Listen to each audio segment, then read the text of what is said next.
everyone and welcome to the Captain's Video Weblog. We are Tuesday, November the 3rd, 2015 and well, today I checked as I usually do without a lot of hope because I know that no one watches those videos, but I mean I kinda expected it. So I checked the views on the video weblogs of these past days, and I noticed that yesterday's video weblog got 60 views, upwards of 60 views, which is pretty big given that it's the same amount of subscribers that I have. So right now, 62 views, 1 like, 1 dislike. I would guess that the dislike is because that, if you don't know, yesterday's video weblog was titled Matsuki Miyu, because I mostly talked about her death and the consequences. Well, not really the consequences, but really the fact that, I mean, I brought it back to myself, but I talked about how, well, about all the implications of such a tragic event. I'm not going to talk again about that, even though it kind of, it kind of disturbed my schedule, because yesterday I originally was going to talk about how I began exercising. Because I began exercising yesterday. Well, not really yesterday, because it's 9:30 right now, p.m. and I probably did the exercise around 5 a.m. this morning. So yeah, I made the video, went to sleep for what I thought would be a small time. I mean, I even launched a video that I was watching, lying on my bed, watching the computer screen, and what do you know, I woke up at 4 a.m. So I slept for 4 hours, basically, and I was like, yeah, no, that won't do, and I hadn't uploaded the video at the time. I uploaded the video around 6 a.m., something like that, which is pretty disappointing, because I mean, I was like, yeah, if I keep it up like that, I can upload before midnight, and suddenly, well, it's early in the morning. I mean, it was such a fuck up this night,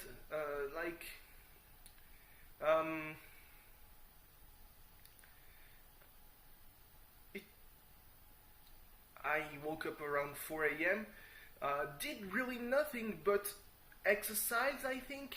I mean, I watched the videos from the beginning again, because it totally popped out of my brain what happened in those videos.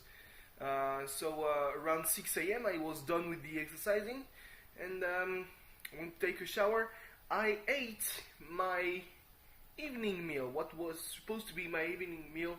I ate it between 7 and 8 a.m. Went to sleep at 10 a.m., woke up at 2 p.m., which is pretty disappointing, because, I expected to sleep for 6 hours, maybe 7 hours. I could deal with just fucking up the whole day because I was sleeping.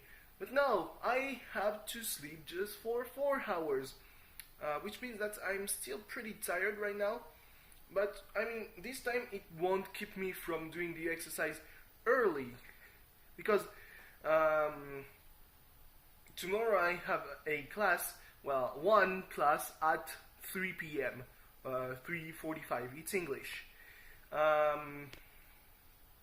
So, just something like that.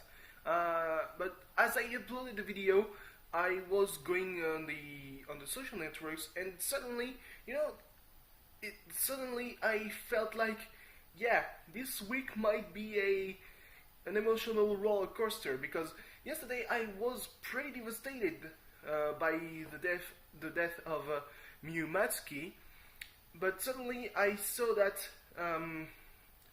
the original author of a series that is very much liked here in France, a parody of the Arthurian legends, which is called simply Camelot. K-A-A-M-E-L-O-T-T. So the original author got the rights back. It was a legal battle because there's this production agency that the author went to see. It was a very to begin with. It was a really short series. It was episodes of 2 or 3 minutes. By the 6th season, those were full-fledged episodes, like 45 or 50 minutes. It started with, what happens between the quests, because the legends of the Knight of the Round Table, it's all about the quest and the Holy Grail and all that jazz. What happens when you just have them in a normal context? And it's still seen as one of the best comedic series, even though as I said, I would say the first 4 seasons were episodes of 2 minutes that aired right after the also short news on a national channel, because it's a channel. Their news they have at first, and I mean it was very much the concept.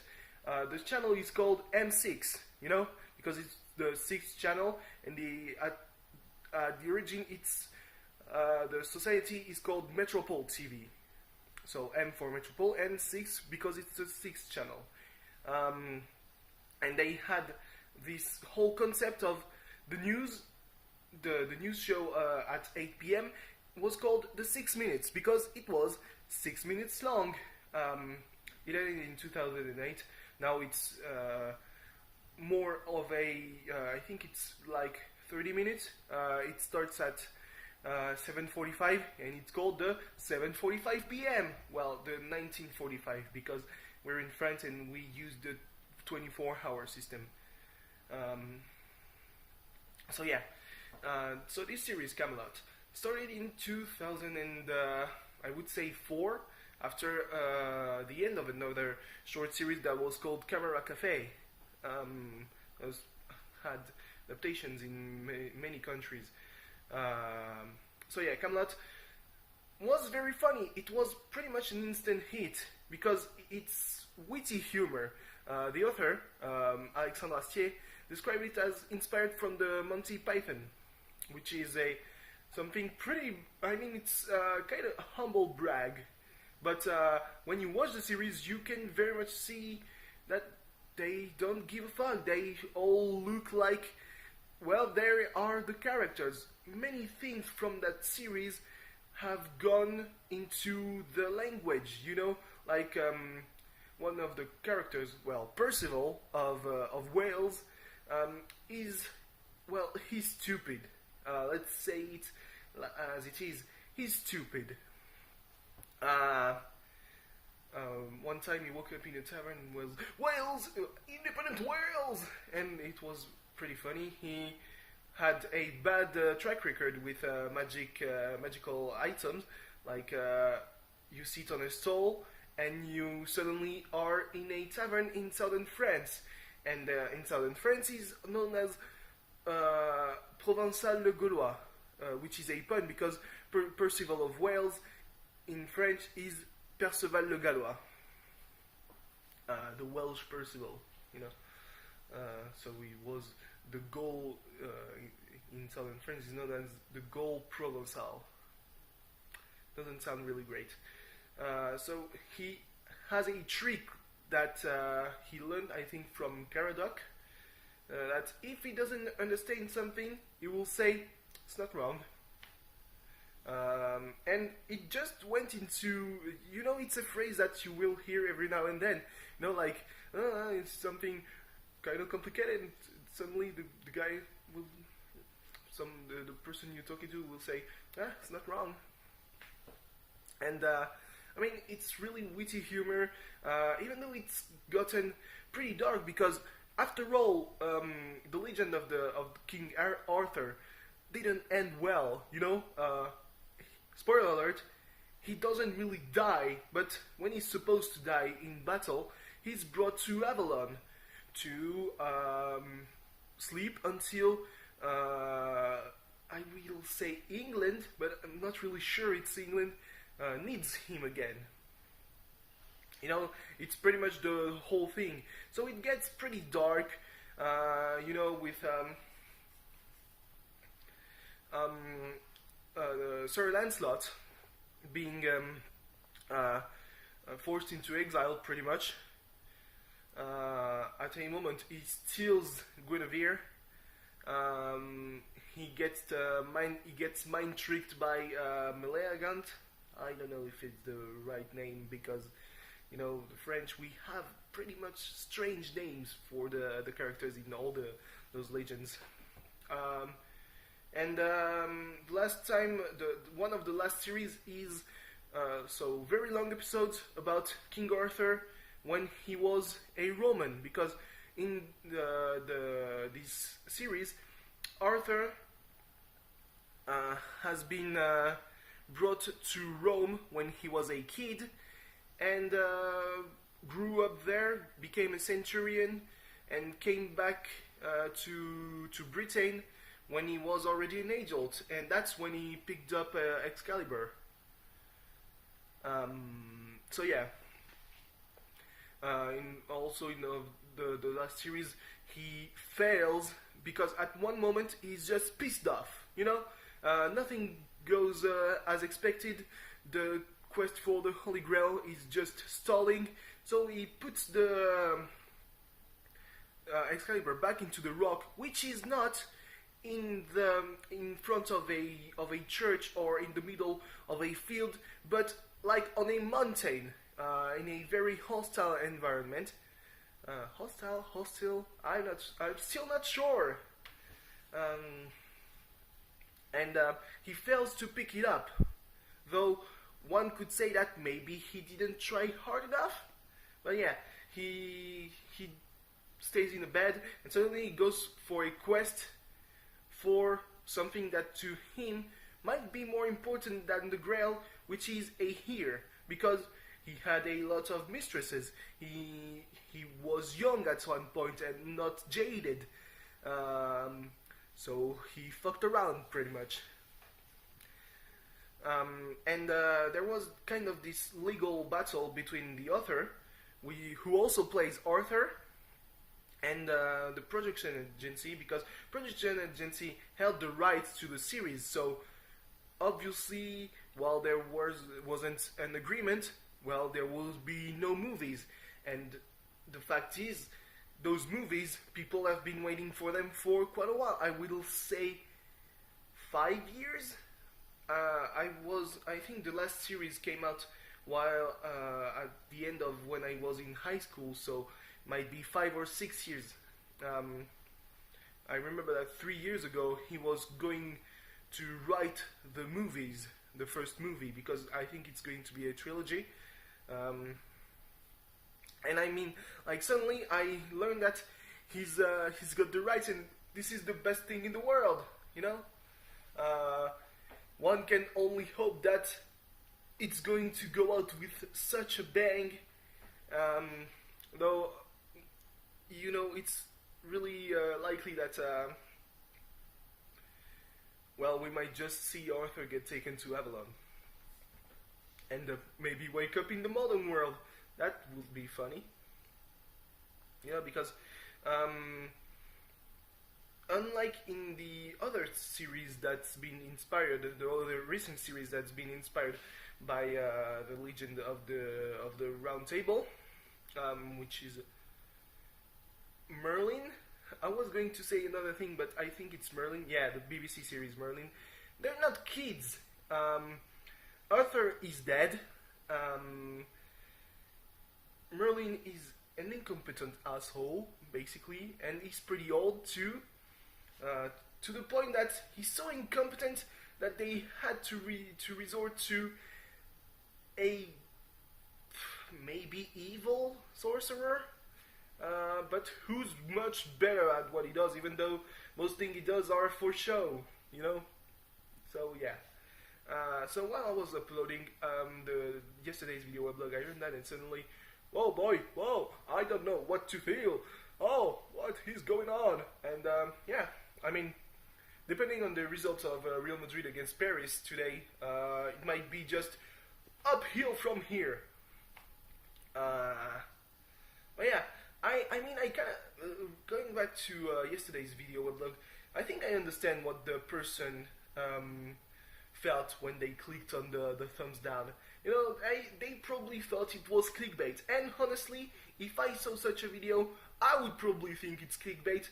Though, poorly executed clickbait, because you see my face, you see that it's Captain's video weblog, which probably doesn't match with what you would expect of a video about a date Seiyu. And I have like 60 subscribers. So yeah, I mean, I'm not exploiting the death of Miyumatsuki to get views. I'm just talking about how I felt like shit. And now I feel even more compelled to just exercise and, you know, drop some kilos, because I'm like, yeah, but I'm throwing all this shit away. And this person, I'm not going to talk about that again.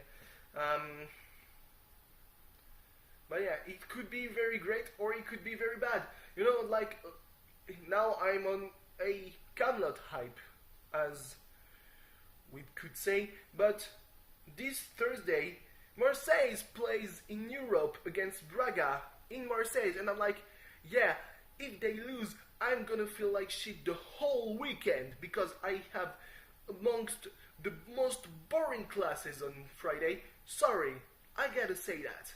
I'm not really interested in programming as a whole, but I very much like to know more languages to code stuff, because it's really important in what I do. But I don't feel compelled to wake up at 8 a.m., walk through the whole fucking campus in the cold and sit there for an hour and a half wondering, yeah, but this PowerPoint is going to be on the web, and it's probably already available on the internet right now. Why am I sitting here? I could come at 10 a.m. and just sit behind a computer at a computer screen and type some code without understanding anything, because I'm a shithead. So yeah, I mean, probably this one I will call that clickbait, because that's fun, you know. Deconstruction of the whole theme. Yeah, that's deconstruction. Yeah.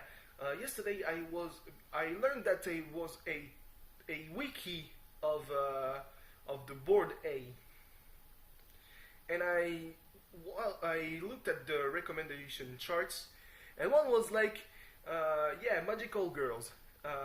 So they separated the legit from the parodies, and in the parodies I see Madoka Magica. It's a pretty legit in terms of how magical girl anime works.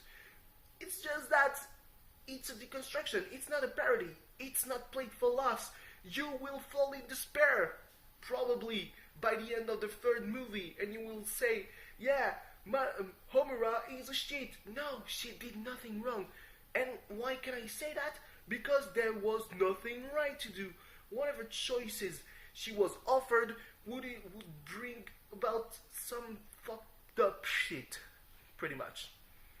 So she just said, hey, I'm gonna take advantage of the situation and become the devil of this world, all powerful and whatnot. And yeah, that puts her in a great spot for the eventual season 2. Get on it, chat, goddammit. Talking about theories and big bads, I saw a theory that really fucked me up, which says that Jar Jar Binks, you know the one, huh, was supposed originally to be the big reveal in the Star Wars prequels, was that Jar Jar is actually the the big bad, that he's not the clumsy asshole that ruined the saga. You know, that he was Palpatine's partner. Because, I mean, there's a lot of things.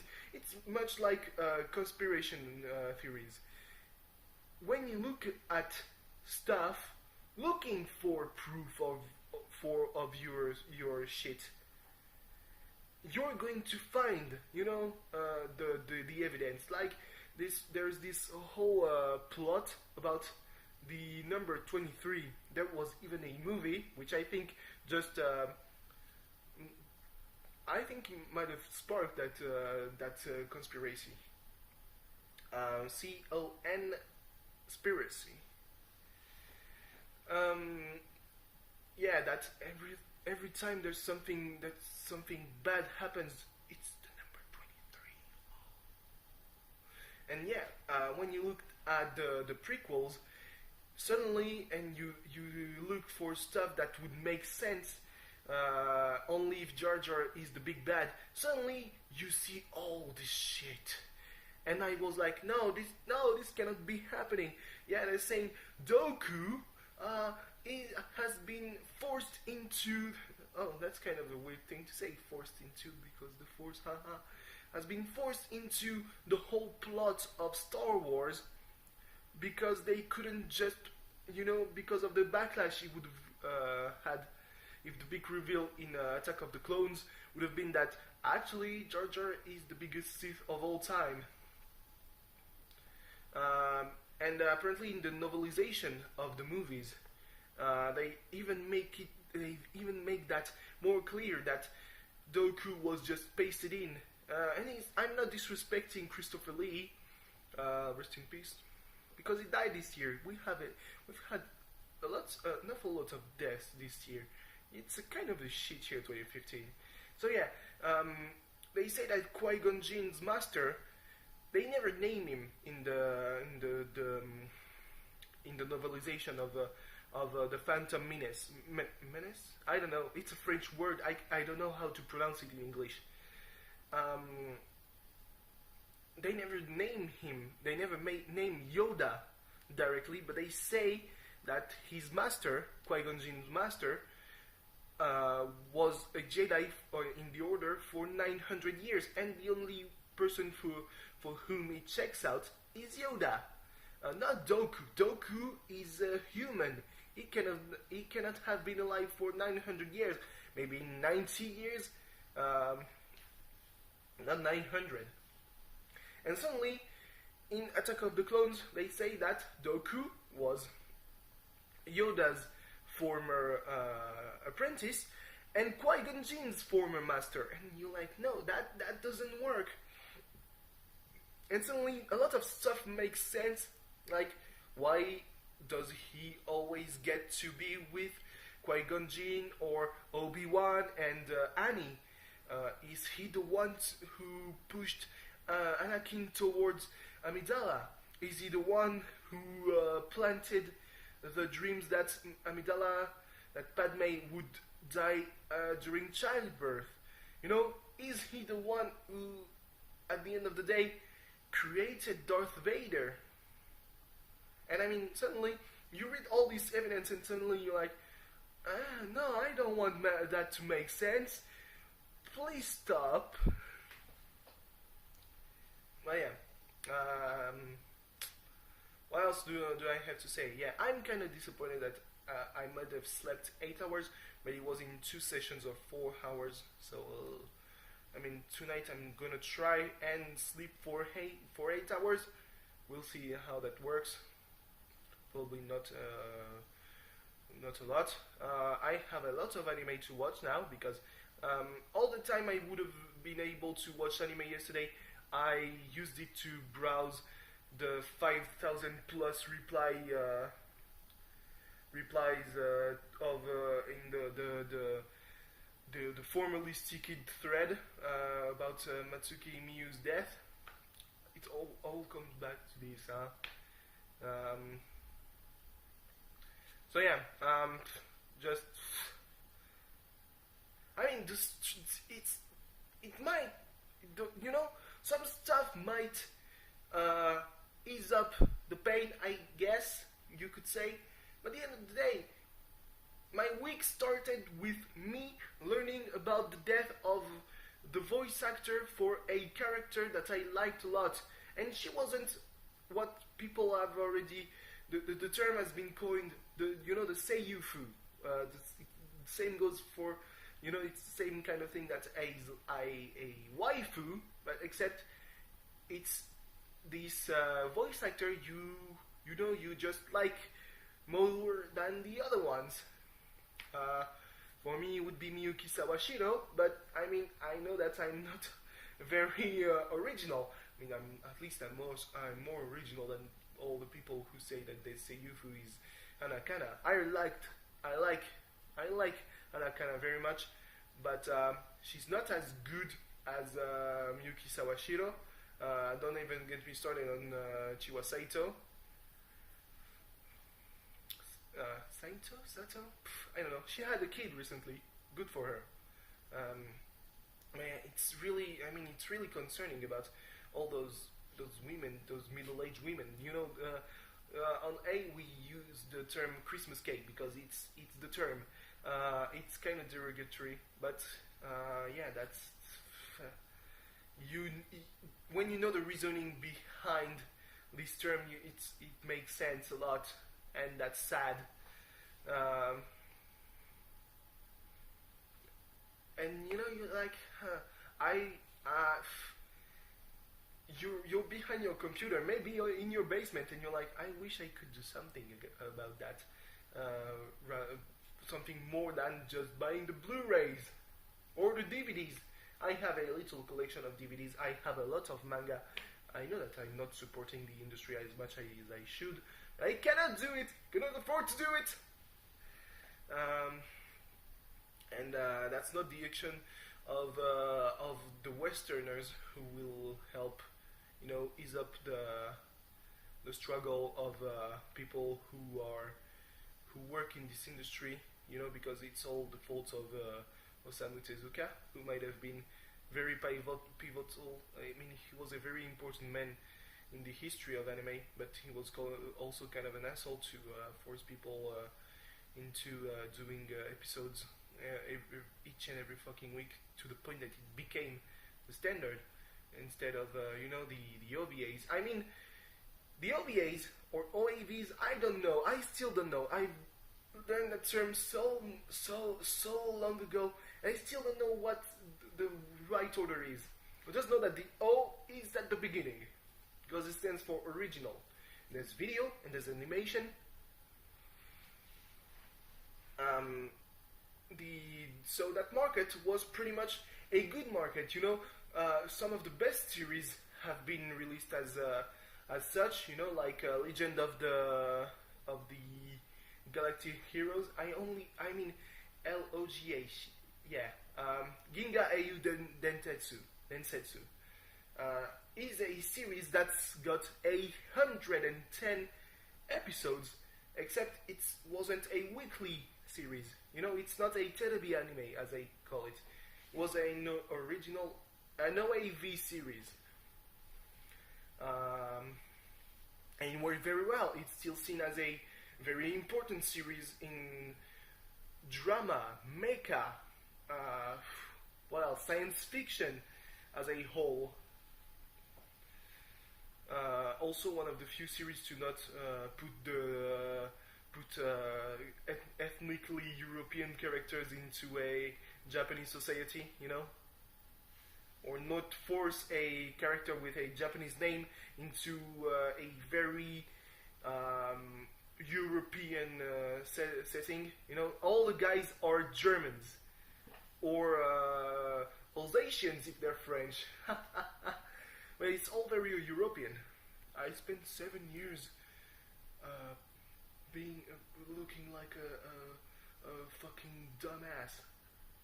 That's a very liberal translation of what one character says. He's probably in Gundam now that I think about it. It's the period of the yellow subtitles, as I know it. So yeah, even one series that's still seen as very disturbing, which is Bludgeoning Angel Dokudo-chan. Because I don't remember the name in Japanese. There's Tenchi because it means angel. It's literally 6 OAVs. And it's still seen as a pretty important series, even though, you know, it's comedy, gory comedy, edgy comedy. The protagonist dies every fucking episode, but because the person who kills him is an angel, she brings him back to life, and everything is forgotten. Except it's not. So yeah. Something that one last thing before I check out. I really see as a fucking disgrace is that here, when I put a video online, it might be 3 gigabits, you know? It still takes like tops 1 hour to upload and to be treated. 1 hour, which is pretty much double the time of filming, which is pretty good. When I do it at home, it's fucking... One of the videos last week took 16 hours, something like that. That's bullshit. So that's probably why when I have my own home, I'm going to install the fiber so that I don't have that kind of problem. I will know when to turn out stuff that eats a lot of bandwidth, such like television, and of course uploading videos through not Wi-Fi, because sometimes it just sucks. So anyway, thanks for watching. I hope you didn't think that was really clickbait. I haven't really decided on clickbait. It's kind of a shitty thing to do, but hey, sometimes you gotta attract the attention. I didn't try to do that. I mean, if I tried to do that, I would have done it all through the 63, 64 at this point video weblogs, which is not what I'm doing. I'm just trying to entertain, I guess. Thanks for watching. See you tomorrow. I think I said it already, not even a minute ago. Bye bye. And stay hype if you like Camelot, because it's gonna happen and it's going to be great. I am pretty sure. It's really intelligent humor. So yeah. Oh, talking about that, very last thing. I saw an article about gifted kids, and I'm like, yeah, that was my life. I recognize myself in what happened to that dude. And he said one thing that really fucked me up. Like, he said that being sent in an institution where people were like him, because there's I think at the time there were like 2 institutions like that in France. He probably went to see the same psychiatrist as the one who calculated my IQ back when I was 8 years old. And I recognize myself in this experience, except for the part where he got locked with people like him and it helped him. If that had been the case for me, I would have probably killed myself. I hate with a passion people who are intellectually gifted, because I saw a documentary with those people in my country, and they all look so fucking, you know, oh my god, just, I don't know, dumb it down, man. I managed to do that. I managed to dumb myself down so that I could be integrated. I don't feel it was so complicated, and yet, well, they haven't been able to do it, and some of them are probably more clever than me. Also, the fact is that, unlike me, in my little countryside town, in the school, people didn't see me as, kind of a threat, I would say. You know, when they saw that I was more intelligent than them, I mean, it's the case. I'm not going to do some humble brag. I could brag about it all day if I wanted to, because honestly, they're dumb. They saw that they could use me, and I was like, yeah, if that can bring me to be a little socialized, well, why not? I mean, it's not cool being used, but hey, you gotta do what you gotta do. Also, it was being sent into an institution was like a threat. The favorite threat of my parents, you know, for doing stuff like tidying up my room. Like, you gotta tidy up your room, or you will be sent there. And I was like, oh, all right, I'm gonna tidy up. Fucking hell. Well, I wouldn't say fucking hell, even though I was pretty foul-mouthed early on. But I think that growing up in a family where all the kids are intellectually gifted, where you have had cases of people with Down syndrome and all that stuff, probably made my parents more, more confident with all that stuff. I had my grandparents who lived nearby, and they dealt pretty easily with me. My grandpa always knew how to talk to me. He gave me all those very interesting books when I was young. I read the dictionary when the first thing I read from one end to another was the dictionary. When I was able to read. So yeah, I think that that probably kind of helped me not turn into a psychopath, even though people could say that I'm a sociopath. But really, one thing that made me laugh internally was that the person who shared that probably isn't either autistic nor intellectually gifted. This is someone with just over the average intelligence, who butted heads with everyone in her direct surroundings, and somehow she felt like, hey, that applied to me. Look at me. I was such a child that nobody could understand. Yeah, but if you don't open your fucking mouth, they will not understand. I know that you had a Christian family, with some strange values, but hey, maybe if you talk, they will understand. I talked a lot with my family. They knew very early on what was going on with me, and still, well, I'm in university right now, and life's pretty good, except that I'm all alone. That's just the kind of things that happen, especially when you just have a shift.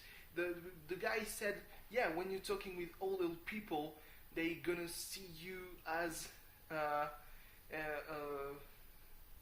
just another kid, that doesn't know what the fuck he's talking about. Fun fact, there's a thing in France where if you have good results enough, and if your teachers are okay with it, I know that the whole ministry, the whole administration doesn't know how to deal with it. I know, I have been a victim of that.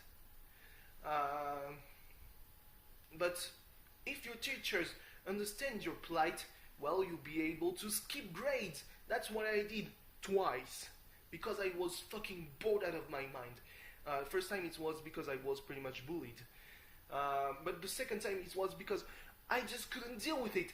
This doesn't go fast enough for me. And I mean, one could say that, hey, maybe it doesn't go fast enough, but you don't have perfect notes, perfect grades every time. Yeah, because I'm fucking bored. I want to do something that's not interesting. First thing I did when I skipped the grades the second time and I went into middle school was have near perfect grades in geography. I had 19.9 out of 20. Because one time I had a 19 instead of a 20, instead of a 20. So yeah. Anyway, thanks for watching. Really, this time it's over. I'm gonna, if I'm speaking about how being gifted is more a curse than a blessing. I mean, if you're in this situation, you probably know the struggle. I mean, it's not really a struggle because being born in a very proletariat. I was born into the proletariat, and now my brains are pretty much my only weapon to get out of this shit.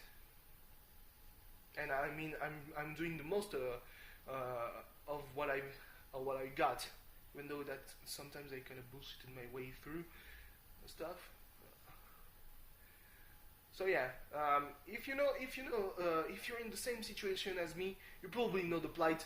You probably don't need me to talk about it because that won't change shit.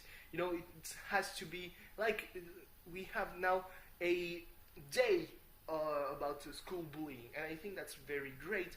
I still just, what will it do if there's not a really big, if there's not a consciousness about it, you know, an awareness. And that's the same thing goes for I think it's children with high intellectual potential. If there's not awareness that's raised about that, well, nothing's gonna happen.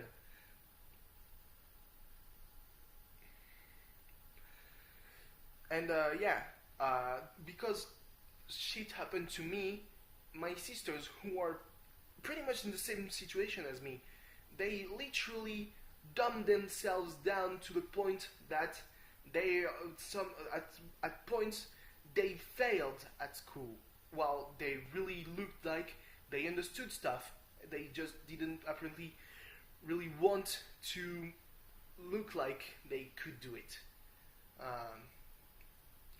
That's something I really feel bad about, to be totally fair. So yeah, thanks for watching. See you tomorrow. Goodbye. And this is not clickbait. Just saying this. If you skip to the end just to know if that was clickbait, wasn't. I don't know who would do that though. Someone put a thumbs up, so they probably understood what I was talking about yesterday. I'm very thankful. That doesn't happen a lot of times. I'm not saying that because people around me are dumb. But I'm kind of saying it though.